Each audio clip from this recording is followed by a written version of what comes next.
juga ngomong tentang namanya guru ya. Jadi karena adab kepada guru itu, aku mau memberanikan diri untuk berdiri di sini berbagi pengalaman dalam menuntut ilmu. Sebelumnya, perkenalkan nama saya adalah Rahmat Hidayat dari Candung, Kabupaten Agam, dekat dengan Kota Bukit Tinggi. Pendidikan dulu setelah selesai dari SD lanjut ke Pondok Pesantren MTI Candung ya. MTI Candung tamat tahun 2011. Kemudian setelah itu lanjut ngaji Al-Aqah, ngaji kitab kuning sama Al-Mukarram Buya Haji Zamzam Yunus, itu pendiri Pondok Pesantren Ashabul Yamin di Lasituo, di daerah dekat juga dengan Kota Bukit Tinggi. Kemudian setelah itu saya melanjutkan kuliah ke salah satu perguruan tinggi Islam yang dari Timur Tengah, kemudian dibangun di Jawa Barat, namanya Jamiatul Imam Syafi'i, itu atau dikenal dengan STAI Imam Syafi'i. Itu sedikit tentang saya. Saat sekarang ini saya aktif mengajar kitab kuning di Pondok Pesantren Ashabul Yamin, kemudian di Pondok Pesantren Darul Makmur yang sebelumnya juga pernah mengajar di MTI Candor. Sedikit pada setelah melihat peristiwa ini, Abdurrahman langsung pingsan. Dia pingsan, kemudian dikeluarkan oleh orang yang lain. Tidak berapa lama dia terbangun. Kemudian ditanya apa yang sedang terjadi, apa yang telah terjadi. Lalu dia menceritakan peristiwa itu. Peristiwa kubur berubah menjadi surga. Namun orang tidak percaya. Orang menganggap ini orang sedang ngigau. Kemudian ditinggal lagi Abdurrahman di tempatnya. Setelah beberapa bulan, datang lagi perempuan yang pesan kubur tadi, pesan satu kuburan lagi. Pesan kubur, kali kubur. Kemudian mayat datang, Abdurrahman ikut lagi memasukkan mayat ke dalam liang lahat. Apa yang terjadi sebelumnya juga terjadi lagi. Kubur itu berubah lagi menjadi surga. Datang malaikat ngambil jenazahnya. Nah, kali yang kedua ini Abdurrahman itu nggak pingsan lagi. Dia menyaksikan peristiwa itu sampai selesai. Kemudian setelah selesai penguburan, dia memanggil perempuan.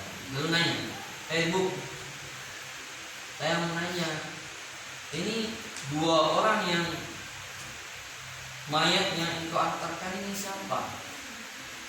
Sang ibu ini nanya, memang apa yang terjadi? Lalu diceritakan peristiwa kubur berubah menjadi surga. Nah, ibunya cerita, yang pertama itu adalah seorang penuntut ilmu, itu anak saya yang kecil. Dia penuntut ilmu agama. Yang satunya lagi yang berurusan di kuburan itu dia adalah kakaknya. Dia itu kerjanya perabot, tapi dia yang ngasih biaya adiknya untuk menuntut. Nah, Abdurrahman mendengar cerita ini, melihat peristiwa ini dan tahu bahwa penyebab Allah memperlakukan mayat itu karena dia adalah talibul ilmi. Dia meninggalkan profesinya sebagai talibul ilmi, sebagai tukang gali kuburan. Hanya dia ketika itu Abdurrahman umurnya udah lanjut lansia, kira-kira sekitar 50 tahun.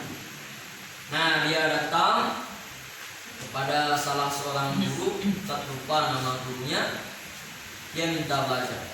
Halo Pak, kata guru, dia ngapain belajar sekarang? Kenapa nggak dari dulu belajarnya? Ini udah telat. Akhirnya Abdurrahman ini menceritakan peristiwa yang dia saksikan itu. Nah, sang guru karena tahu bahwasanya Allah itu sangat memuliakan para talibul ilmi, terimalah Abdurrahman ini jadi di usianya yang udah lanjut, yang ilmu mulai menghafal matan dunia. Sini belajar dari dunia kan? Nah, dihafal oleh Abdurrahman yang sudah tua. Itu dia terus bersungguh-sungguh dalam menuntut ilmu sehingga akhirnya dia menjadi seorang ulama terkenal di daerah Damaskus, namanya Syekh Abdurrahman Al-Haffar. Kata Al-Haffar itu artinya dalam bahasa Indonesia adalah tukang gali kubur. Jadi dia udah menjadi ulama tapi profesinya yang dulu masih dikenal. Namanya Syekh Abdurrahman Al-Haffar. Terus anaknya jadi ulama, cucunya jadi ulama sampai sekarang. Nah, cerita ini itu diceritakan oleh Syekh Hisham Burhani namanya. Syekh Hisham Burhani itu adalah cicit-cicit dari gurunya Abdurrahman dahulu.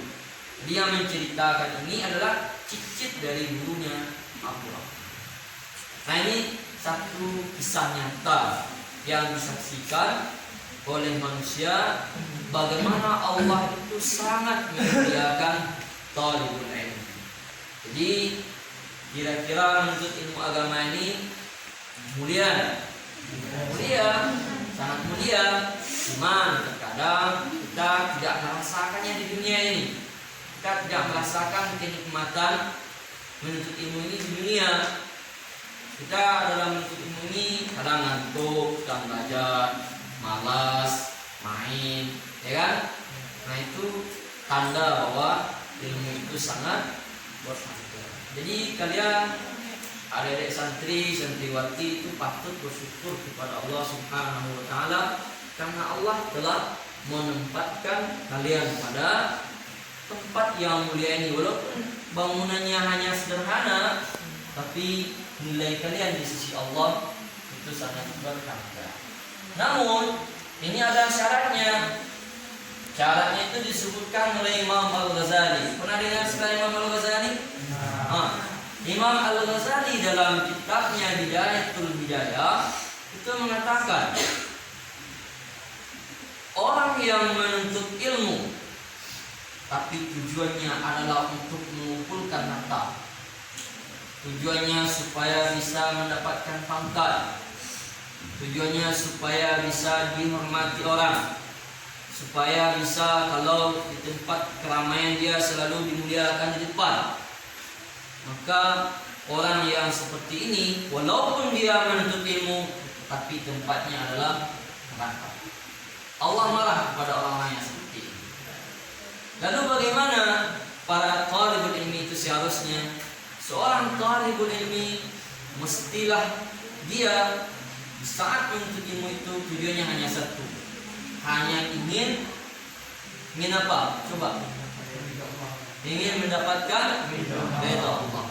Dipasanglah niat bahwa menuntut ilmu itu adalah ingin mendapatkan ridha Allah. Jadi menuntut ilmu itu ibadah loh. Jangan dikira kita sekolah di sini enggak dapat ibadah.